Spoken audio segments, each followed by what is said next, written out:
श्री दत्त महात्म्य अध्याय 32 कथाभाग। दीपकाने विचारले की दत्ताने एकाच प्रश्नात अलर्काला कृतार्थ केले, त्यानंतर कोणता ज्ञानोपदेश केला?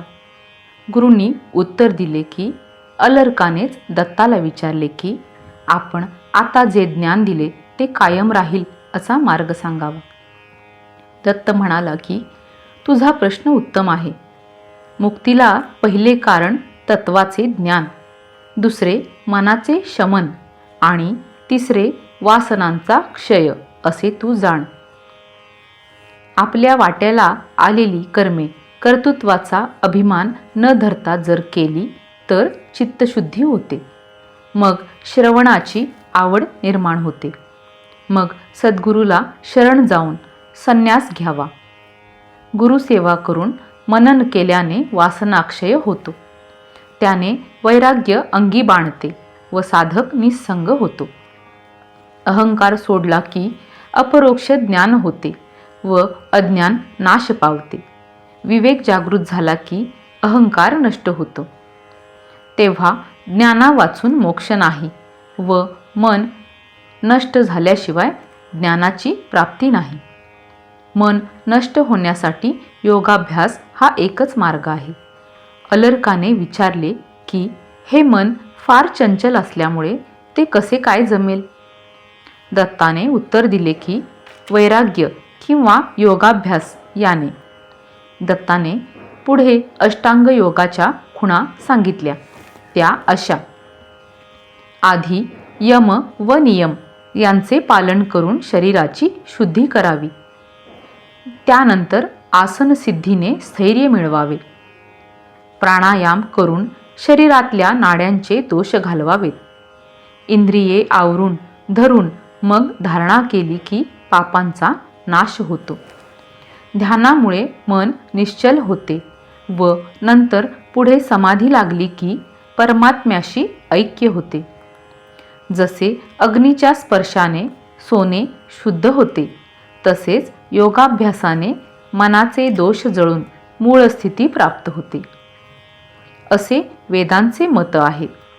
मग दत्ताने त्याला वेगवेगळ्या प्रकारचा प्राणायामाचा अभ्यास समजावून दिला।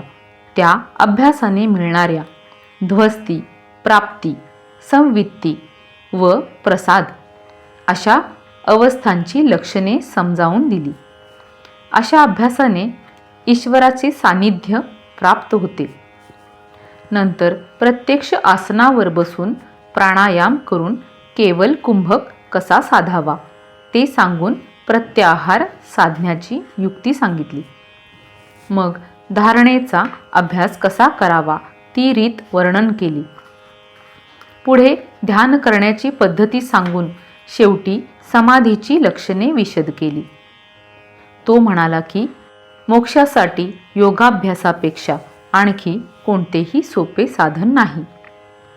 अलर्काने योगी व्हावे व त्यापूर्वी त्या साधनेतले गुण व दोष ओळखून घेतले पाहिजेत। अध्याय 32 श्री गुरु दत्तात्रेयाय नमः। दीपक म्हणे गुरुस, कृतार्थ केले अलर्कास, मग पुढे तयास काय विशेष निरोपिले? गुरु म्हणे दीपका, श्री दत्ताने एका प्रश्ने बोधिले अलर्का, ज्ञानार्का उदित केले। अलर्क म्हणे भगवंता, पूर्ण प्रसाद केला आता, झाली खास कृतार्थता, उद्वेग चित्ता न येची। स्वात्मरूपाहून अहंकाराचे पृथक्करण करावया मुनिगण, तप आचारण करितात। कल्पकोटी जाता, जे न ये मूर्खाच्या हाता, तया आत्मया आता, अभिन्नपणे दाविले। जय जया जगन्नाथा, तुझ्या पायी ठेवू माथा, प्रार्थना असे एक आता, ती समर्था ऐकावी। जे हे जाहले ज्ञान, ते राहावे स्थिर होऊन, येथे पसरले वासनावन, चित्तपवन आत चाले। याच्या जोराने तत्वज्ञान न जाणो जाईल की उडून, तरी उपाय सांगून स्थिर करून द्यावे हे। घडल्याही दुर्जनाचा संग, याचा न व्हावा वियोग, म्या व्हावे निसंग, असा योग सांगावा। जन्म मिळता मनुष्याचे हेच कर्तव्य तयाचे, अन्यथा साफल्य न तयाचे. विषयांच्या सेवनाने नाना योनी फिरून दैवयोगे करून मनुष्य जन्मा पावून न करी पावन आपणाजो. नरकी जे भोगिले भोग तेच येथे भोगितो भोग. जो तयांचा न करी वियोग, जो विराग न धरी, जो न होई निसंग, त्याचे सर्व व्यंग, त्याचा तो भवरोग सदा अभंग जाणावा. हे सर्व समजून बरवेपणी उमजून म्या केला हा प्रश्न, कृपावलोकन करा आता. असा अलर्काचा प्रश्न ऐकून या अत्रिनंदन म्हणे उत्तम केला प्रश्न, समाधान पावलं. श्रुशुष्वावहितोऽलर्क मुक्तये कारणत्रयम् तत्वज्ञानम मनोभंगो वासनाक्षय एव च. अलर्का मुक्तीचे कारण, पहिले तत्वज्ञान, दुसरे मनाचे शमन, तिसरे जाण वासनाक्षय. स्ववर्णाश्रमोचित फलाभिमानरहित कर्मे करिता सतत शुद्धचित्त होय नर. उपयोग काय कर्माचा, असा कुतर्क मनाचा न करावा तयाचा. उपयोग साचा सांगतो. महापापवता नृणा ज्ञानयज्ञो न रोचते, प्रत्युत ज्ञानयज्ञस्तु प्रद्वेष्यो भासते स्वतः. पदरी पुंज असता पापांचे, तया नरा ज्ञानयज्ञ न रुचे. एवढेच नोहे त्यांचे, ज्ञानयज्ञासी द्वेषी मन. स्ववर्णाश्रमोचित करिता कर्मे ईश्वरार्पित, तेणे होय शुद्ध चित्त, मग हो सतत श्रवण रुची. रुची द्वरोप कुर्वन्ति कर्माण्यात्म विमुक्तये, अज्ञानस्या विरोधित्वान्न साक्षादात्मबोधवत. अविद्याया न चोच्छितो ज्ञानादन्यदपेक्षते, ज्ञानोत्पत्तो तु नैवान्यच्छ मादिभ्यो ह्यपेक्षते. शमाद्युत्पत्तये नान्यचित्तशुद्धेरपेक्षते, चित्तशुद्धौ च नित्यादिकर्मभ्यो नान्यदिश्यते. पारंपर्येण कर्मेवं ज्ञानायैवोपयुज्यते, चित्तशुद्धेरन्युद्य च मार्गेण विमुच्यते. रुचीद्वारे कर्मे ती ज्ञानाला उपयुक्त होती, अज्ञानासी विरुद्ध नसती, म्हणून साक्षाज्ञानवत मुक्ती न देती. होता अविद्येचा नाश, मुक्ती मिळे खास. ज्ञानाने अविद्या नाश होतो खास जाणावा. मिळता शमादिक, ज्ञान मिळे सम्यक, तेही शमादिक चित्तशुद्धीने मिळती. चित्तशुद्धी कर्मे होते, असे परंपरेने कर्म ते ज्ञानाला उपयुक्त होते, म्हणून ते आदरावे. चित्तशुद्धी होता संन्यास करावा तत्वता, करुणी दृढ चित्ता सद्गुरूला शरण जावे. गुरु शुश्रूषा करून करावे वेदांत श्रवण, अन्वय व्यतिरेक जाणून करावे मनन श्रवणाचे. जे होय वाक्यज्ञान ते हा अभ्यास करून स्थिर करिता भंगे मन, वासना नाश होईल. प्राकृत गुणासी वियोग, परब्रह्मासी योग, इचे नाव मोक्ष चांग, होता निसंग मिळेल. वैराग्याने संग तुटे, ज्ञाने वैराग्य भेटे. विवेके ज्ञान उमटे, सद्विचारे विवेक हे. देहेंद्रिय मन प्राण, अहंकार अंतःकरण हे भौतिक सगुण, हे सविकार निश्चित. पराक अस्ति असत, जरी होता संयुक्त, तरी ते संहत असत, ते परार्थ जाणावे. ते स्वतः जड असूनी अन्योन्याध्यासे करुणी, येती चेतनसे दिसुनी. अग्नी संयोगे लोह जसे, देहादिक जड असूनी आत्म सान्निध्ये करुणी, येती चेतनसे दिसुनी. हे अज्ञानी नेनती. प्रत्यगात्मा तयांहुनी वेगळा साक्षी असूनी, अध्यासे विपरीत भासुनी, ये अज्ञानी जनाला. मग उठे अहंकार, मग कर्मे करीती सादर. कर्मे बंध पडे घोर, तेणे वारंवार भ्रमण होय. अज्ञाने अविवेक गहन, अविवेके अभिमान, अभिमाने रागादिक उठून त्रिविध कर्म घडू नये. कर्मे उपजे शरीर, कर्मे सुख दुःख घोर, एवं ही वारंवार परंपरा चालेल. होता अपरोक्ष ज्ञान, नष्ट होई अज्ञान, नष्ट होता अज्ञान, नष्ट होई अविवेक. होता अविवेकाचा नाश, होतो अभिमानाचा नाश, होता अभिमानाचा नाश, रागादिनाश होत असे.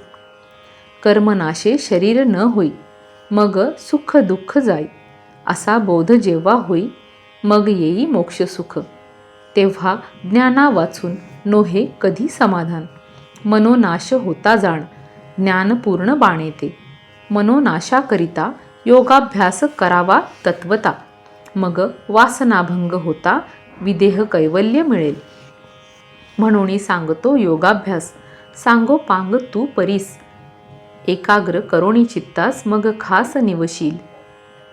होता मनाची साम्यता, योग ये आपुल्या हाता, मग ती मुक्तता ये हाता अनायासे. अलर्क पुसे गुरुसी, चंचळत्व असे मनासी, मग समता तयासी येईल कशी सांगावे. युज्यते वेष्टनं वायोराकाश्यस्य च खंडनं, ग्रंथनं तरंगाना नास्था मनसी युज्यते. असे अलर्काचे वचन ऐकोनी बोले अत्रिनंदन, म्हणे तुझे सत्यवचन चपळ मन दुर्जय. वैराग्य किंवा अभ्यास हे जयोपाय तयास, वैराग्य होता खास ये मनास निश्चळता. दोषदृष्टी विषयांवरी, मग जिहासा तयावरी. पुन्हा आठवता वीट भारी, येता बरी विरक्ती हो. किंवा अभ्यासावा योग, तो असे अष्टांग, हा करी दुःख वियोग, दुसंग तोडुनी. यम नियमी देह शोधून, आसनी स्थैर्य पावून, प्राणायामी दोष शोषून पिंड शोधन होत असे. प्रत्याहारे इंद्रियजय, धारणेने पापक्षय, ध्यानाने मनस्थैर्य, एकत्व होय समाधीने. जसे सुवर्ण मळीन होता अग्नीचा ताव देता, तया ते पूर्वरूपता मळ जळता निश्चये. तैसे योगाभ्यासे मनोमळ जळत असे, पूर्वरूप येत असे, बोलत असे वेद. प्राणापान निरोधन, तोची प्राणायाम जान. त्याचे त्रिविध लक्षण, लघु मध्योत्तम भेदे. घर्मये लघु प्राणायामे, कंप उठे मध्यम प्राणायामे, ब्रह्मरंध्री उत्तम प्राणायामे, प्राण जाई निश्चित. वाम हाती टाळी देऊन तया करावी प्रदक्षिणा, हे मात्रेचे प्रमाण. किंवा श्वासोच्छ्वास निद्रिताचा, किंवा तर्जनी फिरवून जाणूसी करावी प्रदक्षिण. एक चुटकी वाजून मात्रा मान मानावे, 12 मात्रांची सम. कनिष्ठ प्राणायाम 24 मध्यम, उत्तम 48. श्वास घेणे तो पूरक, धरणे तो कुंभक, सोडणे तो रेचक, मिळवणी एक प्राणायाम. तया पूरकाहून कुंभक तो चतुर्गुण, रेचक साधावा द्विगुण. उत्तरोत्तर जाण वाढवावा, जोराने रेचक करिता शीघ्र येईल दुर्बळता. सोयी सोयीने सोडिता ये अरोगता निश्चित. हळूहळू करिता अभ्यास जिंकवेल प्राणास, जसा सोयीने सिंहास वश्य खास करवेल. बळे वश्य करिता कधी न ये हाता, हळूहळू अभ्यासिता होय वश्य निश्चयी. वश्य करिता जसा हरी, छू करिता मृगाधरी. वश्य करिता तयापरी प्राणहरी मळाते. वश्य होता सिंह, न तोडी धन्याचा देह. वश्य प्राणे देह, नो हे पीडित. चालता अभ्यासक्रम, नासे शुभाशुभ कर्म. इचे ध्वस्ती नाम, योगी विश्राम पावती. जे लोभ मोहात्मक, सर्व काम ऐहिक, तसेच पारलौकिक, हे सकळिक नष्ट होती. शांत होय चित्तवृत्ती, होई सुखाची प्राप्ती. हिला प्राप्ती म्हणती. योगी डुलती जियेने, वाढे ज्ञानसंपत्ती त्रैकालिक अर्थ कळती. ही प्राणजयाची स्थिती, हिला म्हणती संवित्त. इंद्रिये होती प्रसन्न, मन पावे समाधान. ही प्रसाद म्हणून अवस्था जाण चौथी. ह्या अवस्था चार. साधी तो योगीश्वर, त्याला ईश्वर नाही दूर, त्याच्याबरोबर प्रत्यक्ष वसे. असे व्हावया साधन, अभ्यासक्रम सांगेन. ऐक तू मन देऊन समाधान पावशी. पद्मासनी बैसोन शरीर करोनी समान. दात न लावून दृष्टी ठेवून नासाग्री. हलविता अंग शीघ्र न साधे योग. म्हणून ताठुनी अंग धरिता योग साधेल. आळस, निद्रा, भ्रांती ह्या तमोगुणाच्या वृत्ती, त्या जिंकुनी पुढती योगाभ्यास करावा. काम, क्रोध, लोभ, यत्न या रजोगुण वृत्ती जाण. या विक्षिपे न घडे ध्यान. म्हणून ह्या सोडाव्या. वैराग्य, शमदमादिक या सत्ववृत्ती सम्यक. ह्या धरिता साधक पावे सुख अभ्यासी. जो केवळ कुंभक न साधे सम्यक, तोवरी पूरकरेचक धरुनी कुंभक साधावा. न घेता न सोडिता उगी स्तब्ध राहता. प्राण न हो खालता अथवा वरता योग्या. योगी न हो घाबरा, वायू कोंडे बरा. केवळ कुंभक तो खरा, तो साधावा यत्नाने. असा प्राण जिंकावा, मग प्रत्याहार करावा. तेणे मग जीवा समाधान वाटेल. जसा कुर्म अंगे आवरी, तसा जेव्हा इंद्रिया सावरी, तेव्हा प्रत्याहार होय तोवरी. ना वारिजेल बाह्यभान, होता प्रत्याहार. शब्द न ये कानावर, स्पर्श नेणे शरीर, घडते बाहेर काय ते. विषय ठावे न होती, इंद्रिये स्थिर राहती. ही प्रत्याहाराची स्थिती योगी जाणती आत्मनिष्ठ. प्रत्याहार झाल्यावरी धारणा करावी बरी. नाभ्यादी देशावरी चित्त स्थिरीकरण व्हावे. ही धारणा साधता दोष जाती सर्वथा. योगिया येस असतता, उद्विग्नता न येईल. मग करावे ध्यान चित्तेकाग्र्य होऊन, होई परमसमाधान. हे साधन उत्तम. हे ध्यान विसरता जेव्हा ध्येयाकारता आपोआप ये चित्ता. हे समाधी जाणावी.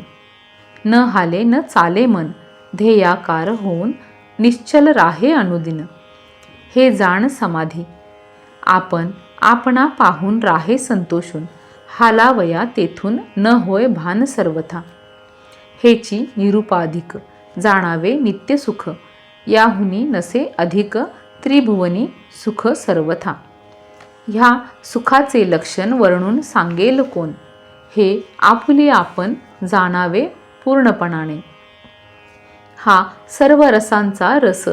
याहून जे रस ते यापुढे विरस. तया रस कोण म्हणे. इतर जे रस ते ठावे इंद्रियास. हा अतींद्रिय रस बुद्धिवृत्तीस घेववेल. विषय रस नश्वर असती क्षणभंगूर. तेणे विरह ताप थोर, ते निरंतर न मिळती. विषय रस सोपाधिक, हा रस निरुपाधिक. हेची स्वरूप सुख नसे अधिक याहून. हे सुख स्वाधीन, इतर ते पराधीन. येथे होता लीन, सर्व शीन उतरे. अलर्का याहून मोक्षाचे साधन सुगम नसे आण. म्हणून योग करी तू. अभ्यासाचे गुणदोष जाणावे ते निशेष. तरीच होय तोष, ना तरी त्रास होई. गुणदोष जाणून करिता योग ध्यान. योगी पावे समाधान, ना तरी विघ्न येईल. इति श्रीमद परमहंस वासुदेवानंद सरस्वती विरचिते श्री दत्त महात्म्ये 32तमोऽध्यायः. श्री गुरुदत्तात्रेयार्पणमस्तु.